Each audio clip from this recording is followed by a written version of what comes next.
In this video, I'm going to show you how to use EQ3 7-band to sort of fit your instruments together, your tracks together, so that each one of them has its own sort of frequency space within the mix.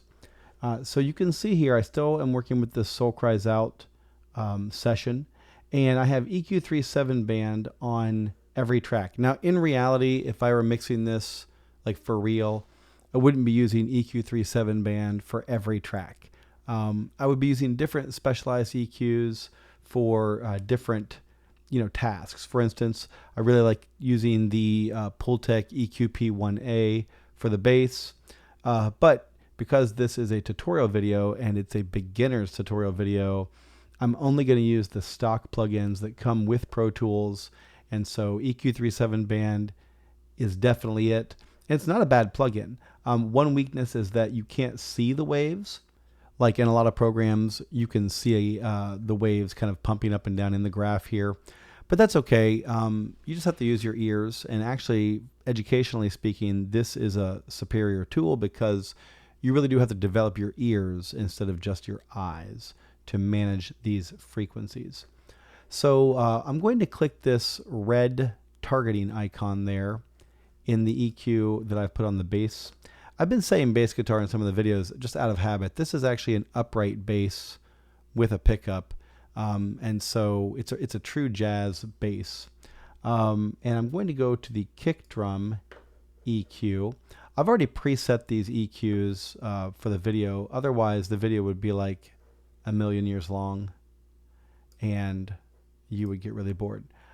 Look at this. Look at what I've done here. So one problem with the kick and the bass is that they're in the same frequency range, right? They're both low. And so how do we get them to work together and not fight each other in the mix? Well, part of that's in the arrangement and the performance. When the kick drum has a rhythm, the bass follows it, or vice versa, depending on how the musicians want to work it out. But so if it's a boom, boom, boom kind of rhythm, they're both doing that. So if the timing is off, then the mix will be muddier. If the bass or the kick is slightly ahead or behind of the other one, it'll be muddier because those attacks won't be lined up. But these guys are like superior musicians, so that's not a problem here. But beyond that, we can further sculpt their sound by applying this EQ. And you can see here that primarily here in the low end, this is the bass, and I have the very low end like a shelf cut here, and then I have it boosted just a little bit, 4 decibels or so, with a very wide Q in the low mids. And then for the kick drum, that's opposite. I have kind of a high low shelf here, a highly boosted low shelf, I should say, 6 dB, and then a cut in that low mid frequency. They both have a little high-end boost here because both of them have 2 main parts of their sound, right? For the kick drum, you have the boom boom of the body of the note, but you also have the attack of the beater hitting the beater head, that thwack thwack sound. I know that's very scientific. For the bass, you have something similar. You have the wub wub of the note, but you have the pluck of the string too. And so if you miss the thwack of the bass drum beater, or if you miss the pluck of the string, you miss the attack or the onset of the note.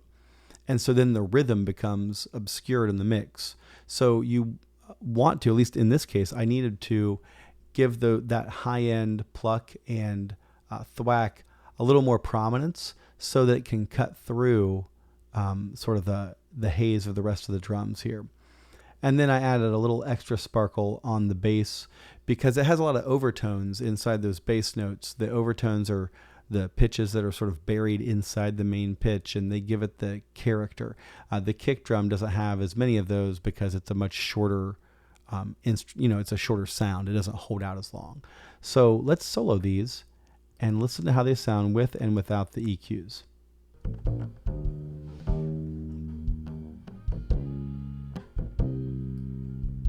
I'm going to boost the kick up just so we can hear a little bit better in the tutorial. And here No EQ.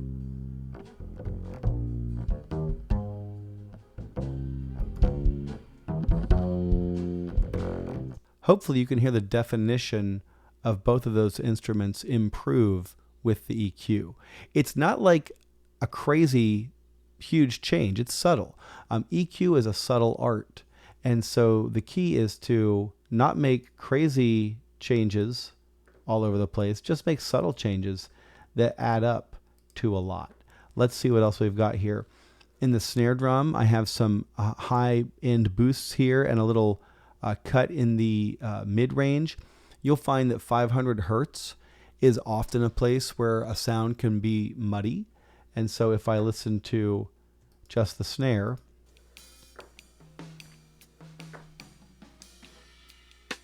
I also boosted the high end to get a little more of the hi-hat in there since we don't have a dedicated hi-hat mic.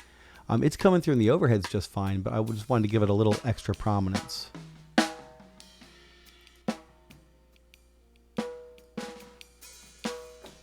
All right, there you go, a little extra air and sparkle in the snare drum.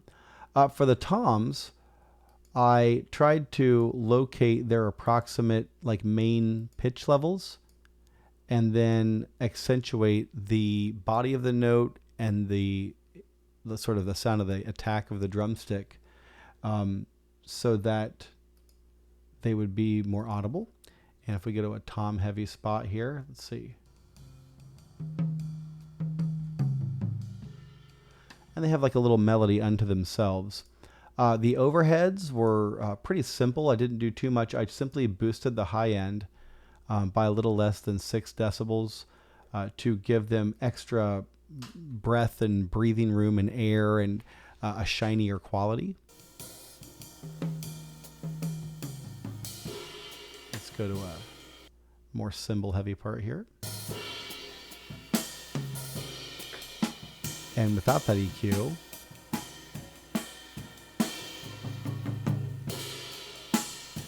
and again, I'm not like moving mountains here. It's very subtle. And so those are some of the strategies around EQ. You want to sculpt the sound of each track so that it's not crazy boosted or crazy cut unless you really, really need to. And that you're trying to make it fit within the other instruments. A couple of other tips is if you are using a boost, it's usually better to have a wide Q. Narrow boosts are very noticeable. They stick out. And if you're cutting EQ, you can get away with a narrower Q. As a matter of fact, a wide cut, it can be less effective. So boost wide, cut narrow. If you can solve a problem with a cut rather than a boost, do that, because boosting, at least in this kind of plugin, can add phase shift, and it can just sort of build up over time and make your track sound, wonky, for lack of a better word. We're going to cover all these topics in more detail in the mixing unit much later, but this is a good introduction to how to use EQ3 7-band to kind of tie your tracks together.